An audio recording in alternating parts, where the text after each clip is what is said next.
Assim que anunciei que estava grávida, meus pais disseram que iriam me dar um carro zero de presente. Foi então que o rosto da minha irmã se contorceu de inveja, e ela me empurrou escada abaixo, debochando: "Ops, acho que agora você não vai poder dirigir esse carro. Melhor que fique com alguém que saiba usar de verdade." Eu não conseguia respirar, segurava meu estômago e gritava: "Por favor, chamem uma ambulância. Não sinto o bebê." Mas minha mãe gritou friamente: "Pare de reclamar. Foi culpa sua. Você merece." Com as últimas forças, consegui pedir ajuda. Quando os paramédicos chegaram, perdi a consciência. Ao acordar no hospital, descobri que todas as minhas coisas tinham desaparecido. Então meu celular vibrou. Uma mensagem da minha irmã: "Obrigada pelo carro. Estamos indo para a praia agora e também agradecemos as passagens." Logo em seguida, outra mensagem do meu pai: "Não agradeça a ela. Era o mínimo que podia fazer. Não nos incomode mais." Dias depois, abri o celular e vi 32 chamadas perdidas e um correio de voz da minha mãe, com a voz trêmula: "É sobre a sua irmã. Por favor, atenda. Meu nome é Sara e tenho 26 anos." Até aquele dia fatídico de junho, eu acreditava ter uma relação normal, embora complicada, com minha família. Meus pais, Robert e Linda Mitchell, sempre favoreceram minha irmã mais nova, Madison. Ela tinha 23 anos, era linda de um jeito natural que chamava atenção por onde passava, e desde o nascimento era a filha de ouro. Eu já tinha me acostumado a ser a irmã responsável, que conseguia as coisas em silêncio, enquanto Madison brilhava no centro das atenções. Sou casada há 2 anos com meu marido, Jake. Ele é engenheiro de software, estável e bondoso, exatamente o tipo de homem que meus pais diziam querer para suas filhas, mas que nunca pareciam valorizar nas minhas escolhas. Estávamos tentando ter um bebê havia 8 meses, e quando finalmente o teste deu positivo, fiquei nas nuvens. Decidimos contar a novidade à família no nosso jantar de domingo, como sempre fazíamos. Eu estava nervosa, mas animada, sentada à mesa de jantar dos meus pais. Madison também estava lá, mexendo no celular e beliscando a salada como de costume. "Pai, mãe", comecei, com a voz trêmula de emoção. "Eu e Jake temos uma notícia maravilhosa." Meu pai levantou os olhos do prato e minha mãe pousou o garfo. Até Madison desviou o olhar da tela do celular. "Estou grávida", anunciei, sorrindo sem conseguir me conter. "Vocês vão ser avós." A reação foi tudo o que eu esperava. Minha mãe levou as mãos à boca, os olhos cheios de lágrimas.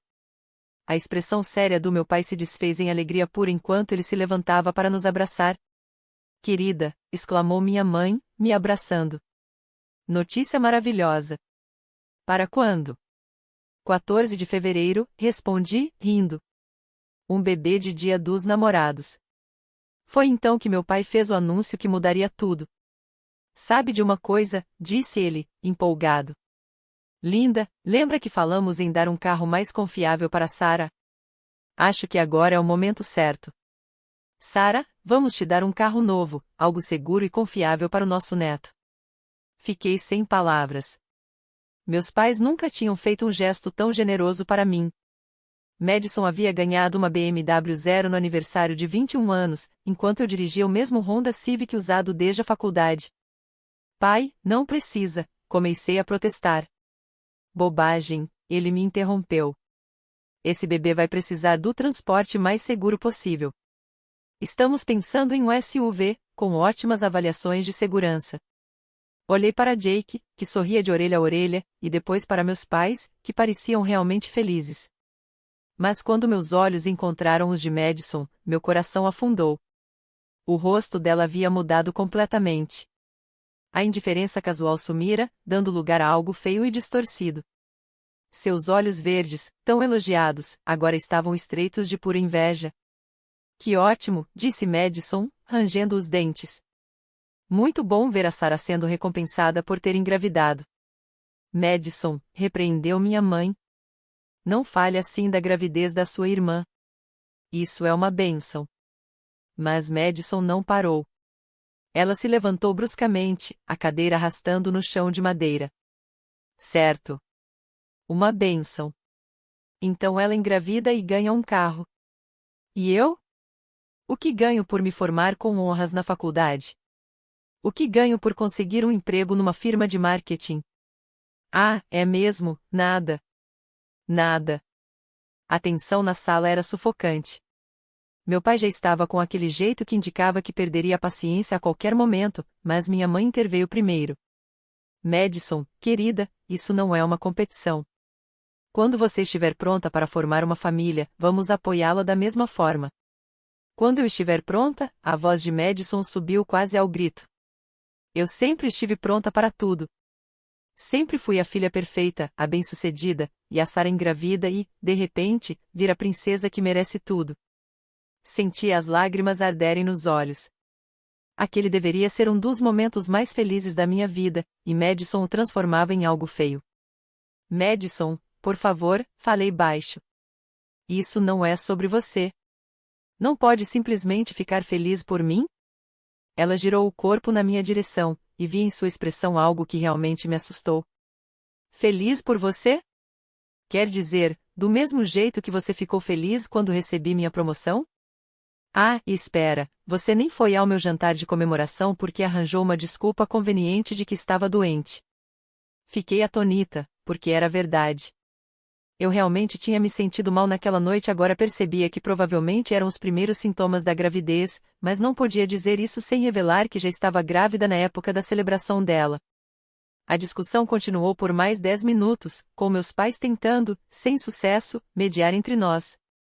Até que Madison saiu furiosa em direção à escada que levava ao segundo andar, onde estava hospedada desde que terminara com o namorado no mês anterior. Eu a segui, na esperança de resolver tudo em particular. Subi atrás dela, chamando seu nome. Madison, espera. Por favor, vamos conversar. Eu nunca quis. Ela se virou de repente no topo da escada, e precisei parar bruscamente para não trombar com ela. Estávamos no patamar, e eu podia ver a fúria emanando de cada gesto seu. Nunca quis o quê? Ela cuspiu as palavras. Nunca quis ser a favorita, só desta vez? Nunca quis finalmente ter algo que eu não tivesse primeiro. Eu não estou tentando competir com você, respondi desesperada. Nunca quis competir. Só quero que sejamos irmãs. Foi então que seu rosto se transformou em algo realmente monstruoso. Sem aviso, ela colocou as duas mãos nos meus ombros e me empurrou com toda a força. Ops, zombou, enquanto eu despencava a escada abaixo. Acho que você não vai poder dirigir aquele carro agora. Melhor que fique com alguém que saiba usar. A queda aconteceu lenta e rápida ao mesmo tempo. Lembro da sensação dos pés deixando o chão, do terror de saber que estava caindo e do instinto desesperado de proteger a barriga com as mãos. Os degraus de madeira castigavam meu corpo a cada impacto, e quando parei ao final da escada, não consegui mais me mover. A dor era indescritível, como se uma reta tivesse atingido cada parte de mim. Mas o pior era a cólica lancinante no abdômen. Eu sabia, de imediato, que algo estava terrivelmente errado. Por favor, supliquei, olhando para Madison, que ainda estava parada no alto da escada. Chame uma ambulância. Não sinto o bebê. Esperei que ela despertasse daquele acesso de raiva e me ajudasse. Mas não. Ela apenas ficou ali, com o rosto vazio. Foi então que minha mãe apareceu, atraída pela confusão. Quando me viu caída no chão, pensei que, finalmente, teria socorro. Mas sua reação foi quase tão chocante quanto a violência de Madison. Pare de choramingar, disse friamente, olhando para mim com desprezo. Foi culpa sua. Você merece. Não podia acreditar no que ouvia. Minha própria mãe se recusava a me ajudar depois de eu ter sido empurrada pela escada pela minha irmã. A dor física não se comparava à devastação emocional daquele momento. Com os dedos trêmulos, consegui pegar o celular do bolso e disquei 911. A voz da atendente era calma e profissional enquanto eu sussurrava meu endereço e explicava que estava grávida e havia caído da escada. Eu ainda ouvia Madison e minha mãe conversando em tom baixo e urgente, mas o zumbido nos meus ouvidos me impedia de entender. Quando os paramédicos chegaram, eu já estava indo e voltando da consciência. A última imagem antes de apagar foi a de ser colocada numa maca e ver o rosto apavorado de Jake, que chegava ao mesmo tempo que a ambulância. Acordei no hospital. A primeira coisa que percebi foi a ausência do enjoo constante que me acompanhará nas últimas semanas. A segunda foi Jake sentado ao meu lado, os olhos vermelhos e inchados de tanto chorar. O bebê, sussurrei, embora já soubesse a resposta pelo olhar dele. Sinto muito, Sarah, disse, segurando minha mão. Os médicos fizeram de tudo. Não lembro muito das horas seguintes. A dor do luto era esmagadora, intensificada pelos ferimentos. Eu tinha uma concussão, 3 costelas quebradas e o punho fraturado. Mas nada se comparava ao vazio que substituíra minha alegria em ser mãe. Só no dia seguinte descobri o tamanho da traição da minha família. Jake foi em casa buscar roupas e alguns pertences para mim. Mais tarde, me ligou, a voz tensa de raiva. Sarah, levaram tudo. Suas roupas, seus livros, suas joias. A casa está completamente vazia. Eu estava confusa, ainda atordoada pela medicação para a dor. O que você quer dizer com o sumiu? Perguntei. Quero dizer sumiu. Levaram tudo. Seus pais não estão aqui, nem a Madison. O carro do seu pai não está na garagem, e no lugar dele tem outro. Um SUV vermelho com placa de concessionária. A realização me atingiu como outra queda da escada. Eles tinham levado tudo. Enquanto eu estava inconsciente no hospital, de luto pela perda do meu bebê, minha própria família tinha me roubado e, aparentemente, ficado com o carro que deveria ser meu. Como se tivesse sido chamada pelos meus pensamentos, meu celular vibrou com uma mensagem. Era da Madison, obrigada pelo carro. Estamos indo para a praia agora, e também agradecemos pelas passagens. Fiquei olhando para a tela, sem conseguir processar o que lia. Passagens para a praia? Que passagens? Outra mensagem chegou, desta vez do meu pai, não agradeça a ela. Foi o mínimo que podia fazer. Não nos incomode mais. Jake voltou ao hospital naquela noite com uma notícia sombria. Ele tinha falado com nossos vizinhos, que contaram ter visto minha família carregando caixas e malas em vários carros. A senhora Peterson, da casa ao lado, mencionou que minha mãe lhe disse que estavam saindo para umas férias em família muito necessárias e que eu estava fazendo drama por causa de uma pequena queda. Eles foram para a casa de praia dos seus pais, disse Jake em voz baixa. E aparentemente levaram as passagens de viagem que eram nossas.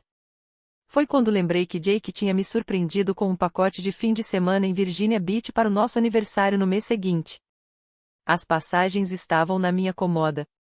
Eles levaram aquilo também. Passei a semana seguinte em um nevoeiro de luto e descrença. Os médicos quiseram me manter em observação por causa da pancada na cabeça e, sinceramente, eu não estava pronta para enfrentar o mundo de qualquer forma. Jake foi incrível, cuidando de toda a parte prática e tentando me proteger do pior. Mas não havia como me proteger da realidade. Minha família não apenas me fez perder meu bebê, como também me roubou e me abandonou. Nos primeiros dias, meu celular não parava de tocar. Eram amigos e parentes que tinham ouvido sobre o acidente e ligavam para se solidarizar. Mas eu não conseguia contar a verdade. Como explicar que sua irmã a empurrou da escada e que seus pais ficaram do lado dela? Depois, o telefone ficou mudo. 3 dias sem uma ligação sequer. Devia ter percebido que algo estava errado. Na quinta-feira de manhã, exatamente uma semana após a queda, acordei com 32 chamadas perdidas e uma caixa de voz cheia, todas da minha mãe. Minhas mãos tremiam enquanto dava play. A voz dela estava quase irreconhecível, aguda, desesperada. Sarah, é a mamãe. Aconteceu uma coisa. É a Madison. Houve um acidente. Ela, o carro. Por favor, eu sei que não temos, por favor, me liga de volta. Precisamos de você. Por favor, responda. Fiquei olhando para o telefone por um longo tempo. Parte de mim queria apagar a mensagem e fingir que nunca a ouvirá. Depois de tudo o que tinham feito comigo, por que eu deveria me importar com Madison? Mas, apesar de tudo, ela ainda era minha irmã. E o pavor cru na voz da minha mãe era inconfundível. Eu retornei a ligação. Sarah, a voz da minha mãe saiu ofegante de alívio. Graças a Deus. Tentamos falar com você por dias. O que aconteceu? Perguntei, surpresa com a calma que soava na minha própria voz. É a Madison. Ela, houve um acidente. O carro. O seu carro. Ela estava dirigindo e bateu em uma árvore. Está em coma. Os médicos não sabem se ela vai acordar. Senti um entorpecimento estranho me dominar. Onde? Virginia Beach. Nós estávamos, usando as passagens de viagem, e a Madison quis dirigir por aí, explorar a região. Ela estava rápido demais em uma curva e o carro saiu da estrada. A ironia não me escapou. Madison me empurrara da escada, debochando que ficaria com o carro, e agora aquele mesmo carro quase a matou. Em qual hospital? Perguntei. Minha mãe me passou os detalhes e então disse algo que fez meu sangue ferver. Sarah, eu sei que tivemos nossas diferenças, mas a Madison precisa de você agora. Família tem que se unir. Diferenças. Ela chamou tentativa de assassinato e roubo de indiferenças. Desliguei sem prometer nada. Jake queria me levar para Virginia Beach naquela mesma tarde, mas eu disse que precisava de tempo para pensar. A verdade é que um plano já começava a se formar na minha mente. Madison tinha destruído minha vida em um momento de inveja. Meus pais a protegeram e ainda me roubaram enquanto eu estava inconsciente. Eles fizeram sua escolha sobre lealdade familiar. Agora eu faria a minha. Mas primeiro, eu precisava de informações. Liguei para o hospital e, usando um nome falso, consegui alguns detalhes sobre o estado da Madison. Ela estava na UTI, com um trauma craniano grave. O prognóstico era incerto, podia acordar em dias, semanas ou nunca. Depois, liguei para a seguradora dos meus pais, fingindo ser a Madison. Com alguma criatividade, consegui descobrir que o acidente de carro tinha aberto uma investigação. Madison havia bebido antes de dirigir. O nível de álcool no sangue estava muito acima do limite legal. A próxima informação veio do Jake, que também estava investigando. Ele tinha falado com o advogado sobre o roubo dos meus pertences, e o advogado descobriu algo perturbador. Meus pais tinham feito um seguro de vida significativo em meu nome apenas 2 meses antes, listando-se como beneficiários.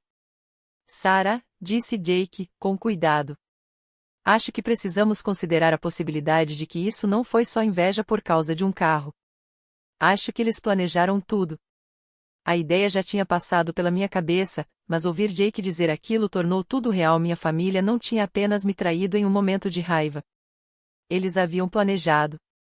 Foi nesse instante que decidi o que faria. Durante aqueles 2 dias de espera, fiz várias ligações cruciais que mudariam tudo. A primeira foi para a detetive Maria Rodrigues, a policial designada para investigar meu acidente. No início, eu estava relutante em falar com ela porque ainda estava processando o trauma, mas agora eu estava pronta para contar toda a verdade. Detetive Rodrigues, aqui é Sarah Mitchell. Estou pronta para dar meu depoimento completo sobre o dia em que caí da escada. Senhora Mitchell, que bom que ligou. Eu já queria conversar com a senhora. Existem algumas inconsistências nos depoimentos da sua família. Aquilo não me surpreendeu. Respirei fundo e disse: Detetive, preciso contar algo que vai mudar sua investigação. Eu não caí da escada. Minha irmã Madison me empurrou. Houve uma longa pausa do outro lado da linha. Senhora Mitchell, isso é uma acusação muito séria. A senhora tem certeza absoluta do que aconteceu? Fechei os olhos e deixei as memórias daquele dia horrível voltarem com força. Tenho absoluta certeza. Ela estava com raiva por causa do carro que meus pais prometeram para mim e me empurrou de propósito. Até fez um comentário de que eu não precisaria mais do carro. Precisaremos que a senhora venha dar um depoimento formal. Consegue fazer isso ainda esta semana? Sim. E, detetive, tem mais. Depois que eu desmaiei no hospital, minha família roubou todas as minhas coisas e ficou com o carro e as passagens que eram para mim. Acho que isso pode ter sido premeditado. O interrogatório durou 4 horas. A detetive Rodrigues foi minuciosa, pedindo que eu recontasse cada detalhe várias vezes. Ela parecia particularmente interessada na pólice de seguro que Jake havia descoberto. Senhora Mitchell, sua família já falou com a senhora sobre morte ou herança? Diretamente, não. Mas agora, lembrando, houve conversas estranhas. Uns 6 meses atrás, meu pai me perguntou sobre meu testamento e se Jake e eu tínhamos seguro de vida. Ele disse que era importante para casais jovens planejarem o futuro. E isso não lhe pareceu suspeito? Meu pai é contador. Ele sempre fala sobre planejamento financeiro. Na época não pareceu estranho, mas agora. Ela fez várias anotações. Precisaremos dos seus prontuários médicos e também vamos falar com os paramédicos que atenderam o chamado. Há mais alguma coisa que a senhora acha importante? Contei sobre a ligação ao 911 que eu mesma tinha feito, sobre a frieza da minha mãe quando implorei por ajuda e sobre as mensagens que recebi ainda no hospital.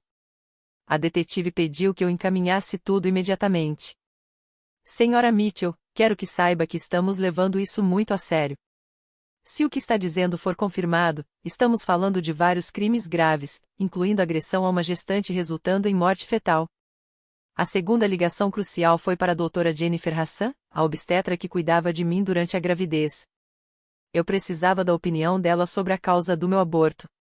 Sarah, sinto muito que esteja passando por tudo isso além da sua perda, disse a doutora quando expliquei o motivo da ligação. Mas posso afirmar com certeza que o aborto foi causado diretamente pelo trauma da queda. O descolamento de placenta foi severo e ocorreu imediatamente após o impacto. A senhora estaria disposta a testemunhar sobre isso, se necessário? Com certeza. Já registrei tudo no seu prontuário e infelizmente vejo muitos casos assim. A violência doméstica durante a gravidez é comum, e a comunidade médica leva isso muito a sério. A terceira ligação foi para Amanda Shane, a advogada que Jake tinha consultado sobre o roubo das minhas coisas. Ela era especialista em direito de família e tinha experiência em casos de violência doméstica. Sarah, estive analisando seu caso e acho que precisamos discutir opções além da recuperação dos bens roubados. O que sua família fez constitui vários crimes graves, e a senhora tem base para uma ação criminal e também civil. Que tipo de ação civil? Morte injusta do bebê, dano emocional intencional, conspiração, roubo e possivelmente tentativa de homicídio. Dependendo da investigação criminal, as indenizações podem ser substanciais. Eu não me importo com o dinheiro, respondi, embora soubesse que não era bem assim. As contas do hospital estavam se acumulando e Jake e eu tínhamos planejado usar nossas economias para as despesas do bebê. Não é apenas sobre dinheiro, Sarah. É sobre responsabilidade. Sua família precisa entender que ações têm consequências, e penalidades financeiras muitas vezes falam mais alto do que palavras. Amanda também recomendou que eu documentasse tudo, cada conversa com minha família, cada consulta médica, cada gasto relacionado à minha recuperação. Ela sugeriu que eu começasse a manter um diário detalhado sobre como o trauma estava afetando minha vida diária. Naquela noite, sentei-me com Jake e contei sobre todas as ligações que havia feito. Ele me ouviu em silêncio, seu semblante ficando cada vez mais sério a cada detalhe. Tem certeza de que quer seguir com tudo isso? Ele perguntou quando terminei. Vai ser difícil e vai ficar feio. Jake, eles mataram nosso bebê. Roubaram de nós enquanto eu estava inconsciente. Planejaram lucrar com a minha morte. Como eu poderia não levar isso adiante? Ele estendeu a mão sobre a mesa e segurou a minha. Você tem razão. Só quero ter certeza de que está preparada para o que isso vai significar. Seus pais vão tentar manipular você. Vão usar o discurso de família, vão tentar fazê-la se sentir culpada. Pensei nisso por um momento. Quer saber? Que tentem. Passei a vida inteira sendo a compreensiva, a que mantinha a paz. Veja onde isso me trouxe. Na manhã seguinte, recebi uma ligação inesperada da minha tia Patrícia, irmã do meu pai. Patrícia sempre fora a ovelha negra da família Mitchell. Casara-se com um homem de quem meus avós desaprovavam e se mudará para a Califórnia quando eu ainda era pequena. Só a víamos em funerais e grandes feriados. Sarah, querida, fiquei sabendo do que aconteceu. Sinto muito pelo bebê. Obrigada, tia Patrícia. Como a senhora soube? Sua mãe me ligou ontem. Está tentando reunir a família para apoiar a Madison e queria que eu convencesse você a desistir de qualquer ação legal. Senti uma raiva familiar subir no peito. Ela ligou para manipular você. Acho que essa era a intenção dela, sim. Mas, Sarah, quero que saiba de uma coisa. O que aconteceu com você não me surpreende. Como assim? Patrícia suspirou profundamente. Seus pais sempre tiveram favoritos, e Madison sempre teve um lado cruel. Quando vocês eram pequenas, eu a vi machucar você várias vezes, e seus pais ou não percebiam, ou escolhiam ignorar. Eu não me lembro disso. Você era muito nova. Mas lembro de um Natal, você devia ter uns 4 anos e Madison, 2. Você ganhou uma boneca que ela queria.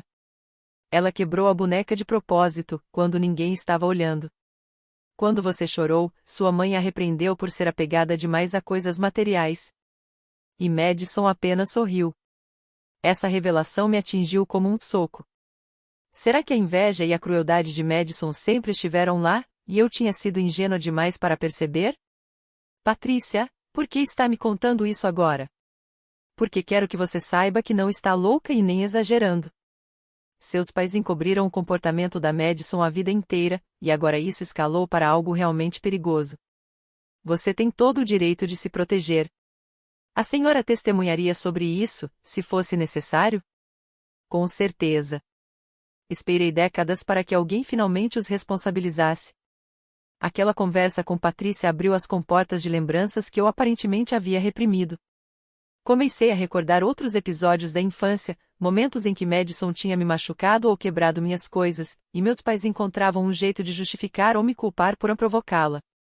Liguei para a doutora Raquel Stern, uma terapeuta especializada em traumas familiares, e marquei uma consulta para a semana seguinte. Se eu realmente iria mover uma ação contra minha família, precisava compreender a fundo as dinâmicas psicológicas que me trouxeram até aqui. Na nossa primeira sessão, a doutora Stern pediu que eu descrevesse minha relação com Madison ao longo da vida. Sempre achei que éramos próximas, comecei, mas parei. Na verdade, isso não é verdade.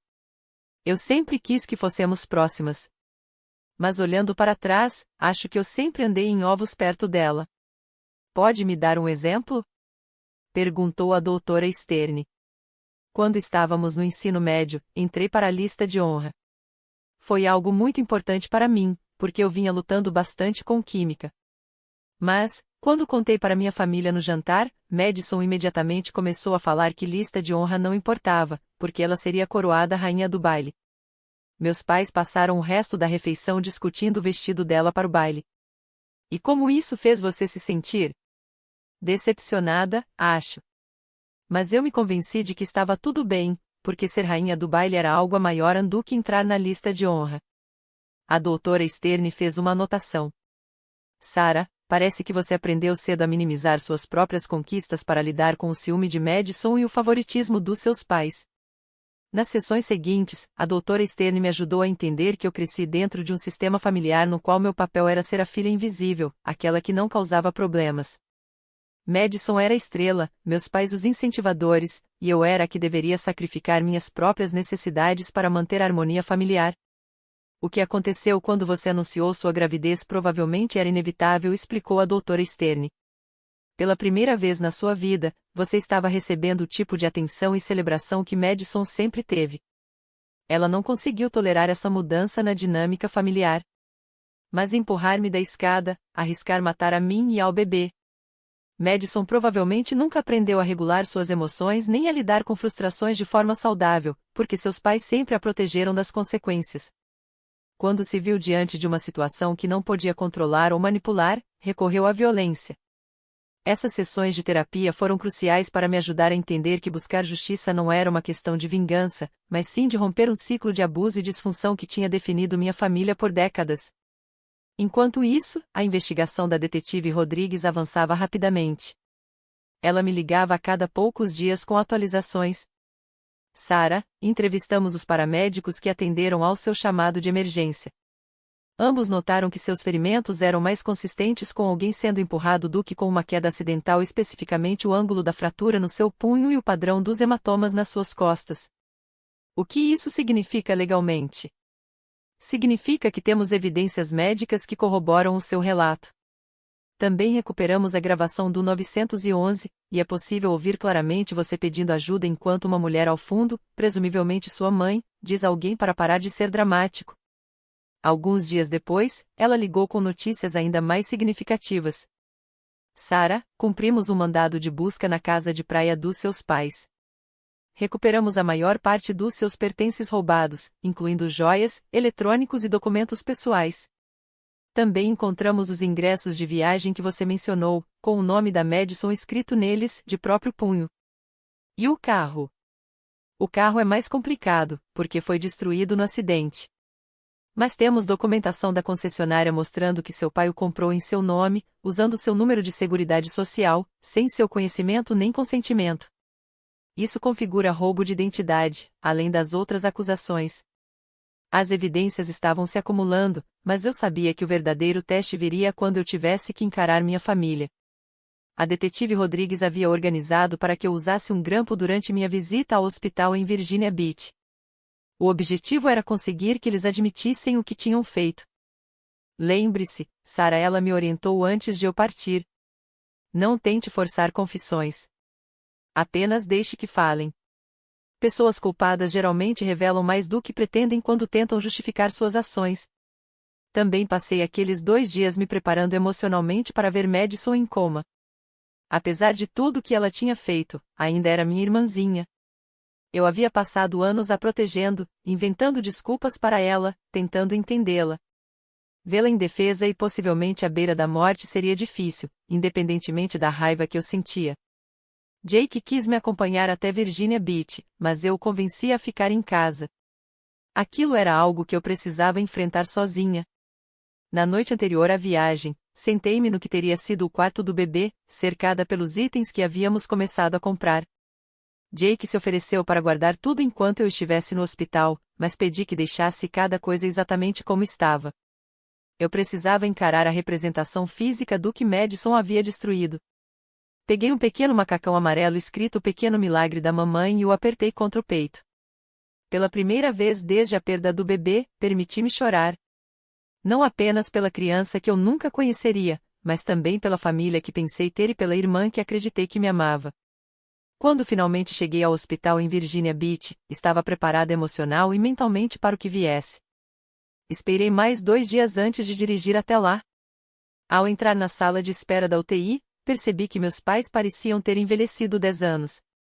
Meu pai estava largado numa cadeira de plástico, com a aparência normalmente impecável completamente abatida. Minha mãe andava de um lado para o outro, os olhos vermelhos e inchados. Ao me ver, ela correu e tentou me abraçar. Dei um passo para trás. Obrigada por ter vindo, disse, chorando. Eu sabia que você viria. Você é uma boa pessoa, Sarah. Madison precisa de você. Olhei para ela por um longo momento. Precisa mesmo? O rosto dela desmoronou. Os médicos dizem que o apoio da família é crucial para pacientes em coma. Às vezes, eles conseguem nos ouvir. Por favor, fale com ela. Onde estão as minhas coisas? Perguntei em vez de responder. Meus pais trocaram um olhar. Meu pai pigarreou. Sarah, podemos falar sobre isso depois. Agora precisamos focar em Madison. Eu vou falar com Madison, respondi. Mas quero falar com ela sozinha.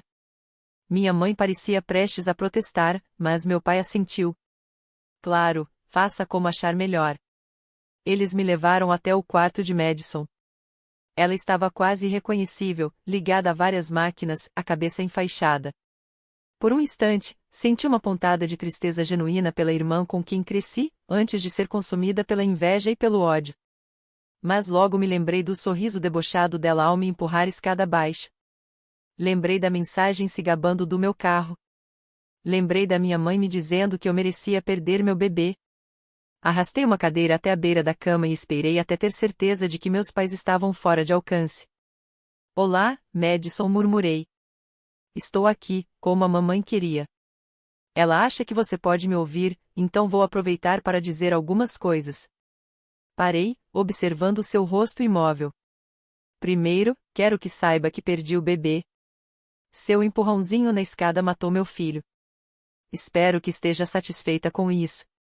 Nenhuma resposta, claro. Segundo, eu sei sobre a apólice de seguro que a mamãe e o papai fizeram em meu nome. Sei que não foi apenas um momento de ciúme. Você planejava me machucar. Inclinei-me para perto do ouvido dela. Mas tem uma coisa que você não sabe, Madison. Enquanto você estava deitada aqui, eu estive ocupada.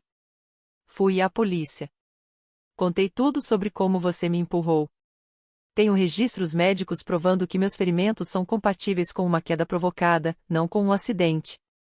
A investigação está em andamento. Recostei-me na cadeira. Também estive conversando com advogados, muitos.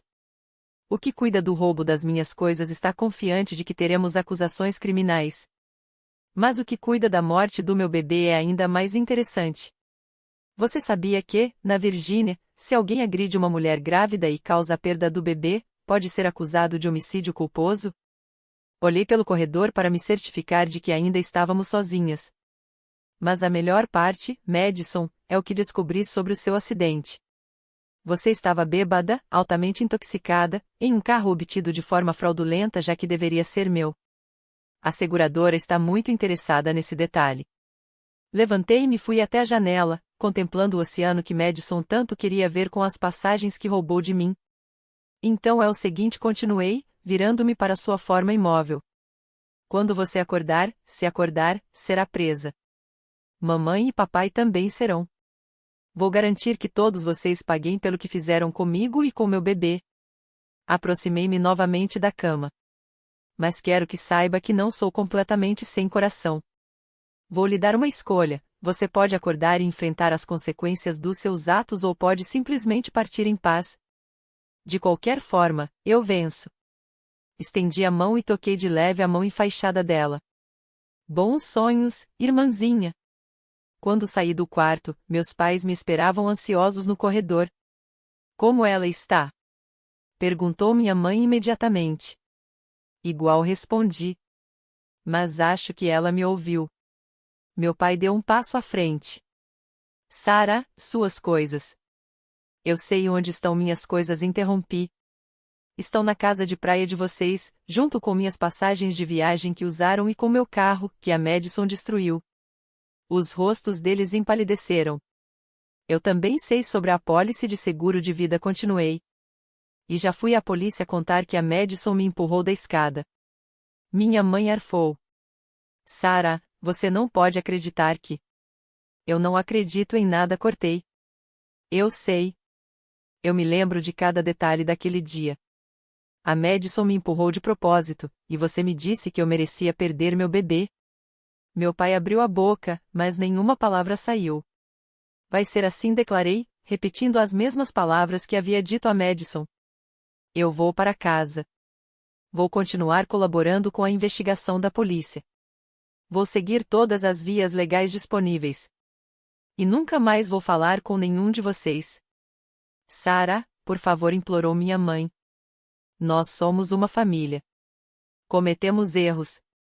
Não respondi com firmeza. Vocês fizeram escolhas. A Madison escolheu me empurrar da escada. Vocês escolheram me culpar. Os dois escolheram me roubar enquanto eu estava inconsciente. Isso não foram erros. Foram atos deliberados de crueldade. Comecei a me afastar, mas voltei a me virar. Ah, e mais uma coisa.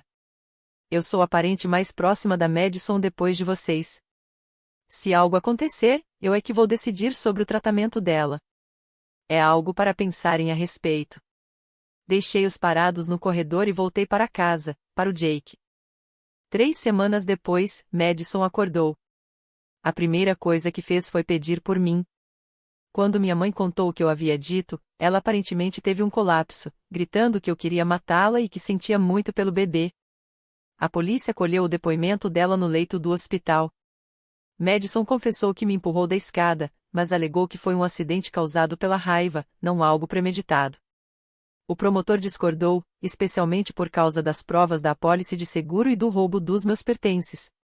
Madison foi acusada de homicídio culposo pela morte do meu bebê, agressão e conspiração para fraude. Meus pais foram acusados como cúmplices e também por furto qualificado. O julgamento foi marcado para a primavera seguinte.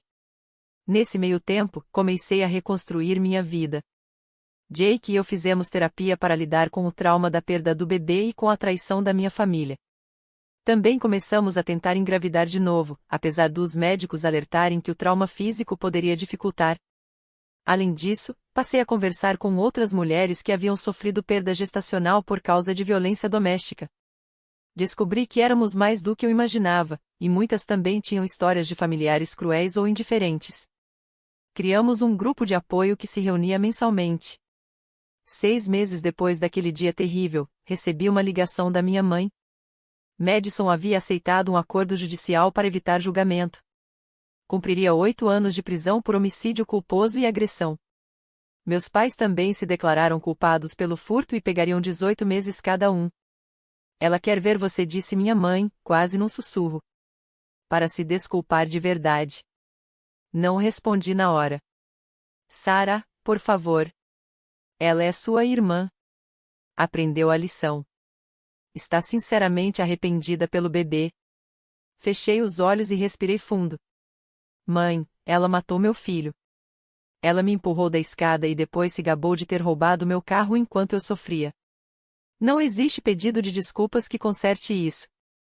Mas família é família. Família não é definida pelo sangue, interrompi. É definida por amor, apoio e lealdade. Nenhum de vocês me ofereceu nada disso quando eu mais precisei. Desliguei e bloqueei o número deles. Isso foi há 2 anos. Hoje, Jake e eu temos uma linda filha de 1 ano chamada Hope.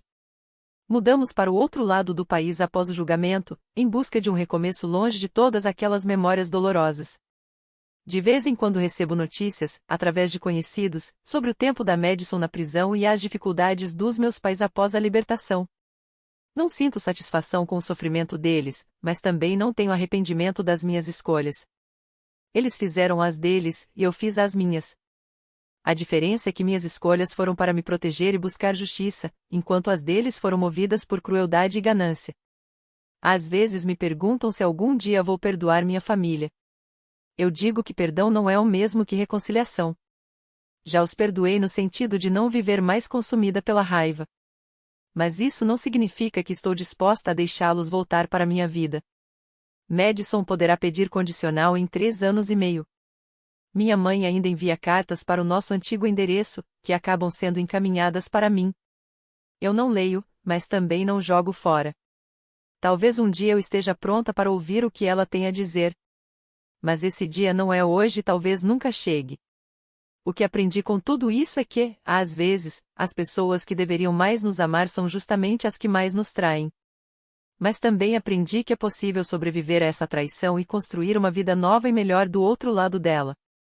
Minha filha vai crescer sabendo que é amada incondicionalmente, que o ciúme é um veneno capaz de destruir famílias e que a verdadeira força está em escolher o amor em vez do ódio mesmo quando se tem todos os motivos para escolher o contrário. Quanto a Madison, onde quer que esteja em sua cela de prisão, espero que tenha aprendido que ações têm consequências, que a inveja corrói e que certas coisas não podem ser desfeitas com um simples pedido de desculpas. Espero que ela tenha se tornado uma pessoa melhor, embora eu nunca venha a saber, porque nossos caminhos jamais se cruzarão novamente. Algumas pessoas poderiam dizer que fui dura demais, que deveria ter sido mais compreensiva por se tratar de família. Mas essas pessoas não perderam um filho porque a própria irmã as empurrou da escada. Elas não acordaram em um hospital para descobrir que sua vida havia sido roubada pelas pessoas que deveriam protegê-las. Lamento muitas coisas sobre tudo o que aconteceu. Lamento que Madison tenha se deixado consumir pela inveja a ponto de querer me ferir. Lamento que meus pais tenham escolhido o lado dela em vez do meu. Lamento que meu bebê nunca tenha tido a chance de viver. Mas não me arrependo de ter garantido que todos enfrentassem as consequências de suas escolhas. Justiça nem sempre é vingança. Às vezes, é apenas assegurar que atos horríveis não fiquem impunes e que os responsáveis precisem conviver com o que fizeram.